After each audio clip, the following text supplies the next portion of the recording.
Thanks for that. So, can you share a specific time when you felt the resistance but managed to get through it?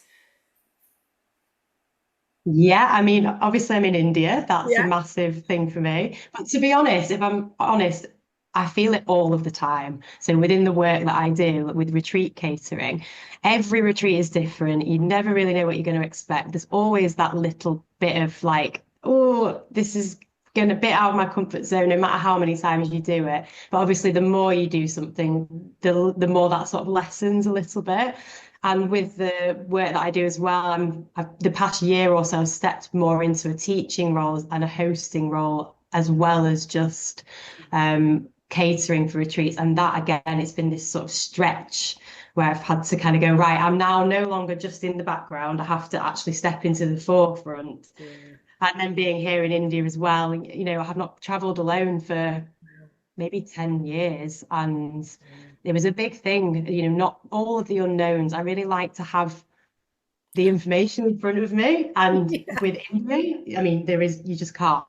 So there are going to be so many things that come up. But because I didn't really know what those things were exactly, I could kind of just like block it out and kind of go, okay, I know there's going to be unknowns, but I'm not going to focus on that. I'm going to just focus on what I know, which is how to get on a plane and how to get Yeah. off at the other side.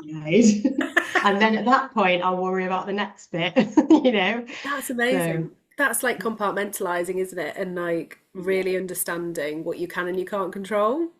Yeah, absolutely. And you have to surrender in these situations. There's just no other way. So, Yeah. I like the mm, way you describe that aspect of like you really don't know what you don't know as well. And that can be in the good stuff and in yeah, the maybe slightly more challenging stuff.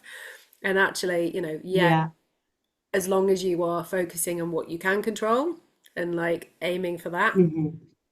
we just need to blink. Yeah, and I think there's ways, yeah, there's ways of doing that to make yourself feel more safe, isn't there? So, like coming out here, Mm. okay, so there's going to be lots of unknowns, but what I do know is, okay, I'm going to spend 1 week here, I'm going to spend another week here, I'm going to book a train. Those are the things that you can kind of control. You Yeah. can't control if the train turns up on time. You can't control if, something happens on the way. But if you have that sort of structure, that base of Mm. things that you know are happening, that can really just help ground you. Yeah, absolutely.